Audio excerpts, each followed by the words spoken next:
Сәлем баршаңызға, менің YouTube каналыма қош келдіңіздер. Менің YouTube каналыма тіркеліп, қоңыраушаны басып қойыңыздар. Мен сіздермен осындай бүгін сосиска тесте жасау тәсілін үйрететін боламын. Дәмі өте керемет болып шығады, жұп-жұмсақ, ортасын бәрі толығымен пісетін болады. Міне булочка сияқты жұп-жұмсақ болып піседі. Сатылымға шығарсаңыздар да болады осы рецептпен. Мен сіздерге жасалу жолын көрсететін боламын.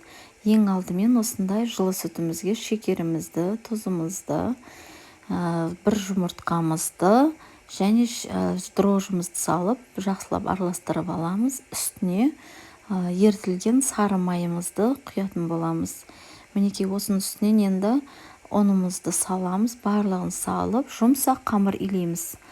Осыны айналдыра отырып, барлығын жинап, жұмсақ қамыр илейтін боламыз.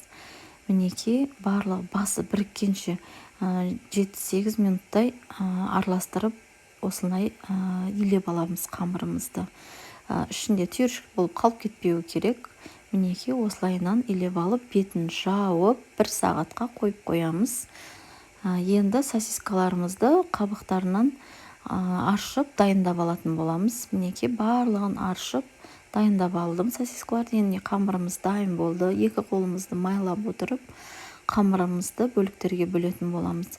Осы қамырдан 10 штук сосиска тесте шығады. Әрқайсысы 50 граммнан бөліп шықтым. Осылайынан барлығын бөліп, таразыға салып бөліп алсаңыздар болады. Мен де осылайынан таразыға салып бөліп алдым. Думалатып, барлығын дайындап қоямыз. Бетін 10 минутқа жауып қоямыз. Сосын осылайынан сосиска тестеміздің қамырын дайындайтын боламыз. Осылайынан дөңгелетіп аламыз. Сосисканың көлемімен бірдей етіп, ортасына қойып, жан-жағын пышақтың көмегімен осылайынан 5 бөлікке екі жағында кесіп аламыз. Енді осыны өретін боламыз.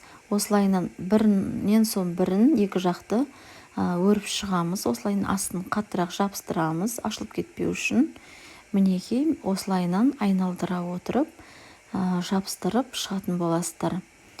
Мен осылайынан жабыстырып шықтым. Мінекей өте әдем болып шығады. Қаттырақ басасыздар ең соңғысын.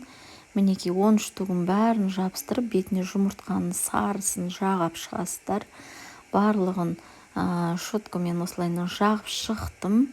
Енді осының үстінен мен ақ күнжутты пайдаланатын боламыз. Барлығын үстінен ақ күнжутты сеуіп шығамыз. Сеппесеңіздер де болады. Енді виды жақсы әдемі болу үшін, сатылымға шығару үшін осылайынан сеуіп, әдемілеп шықсаңыздар әдемі болып шығады.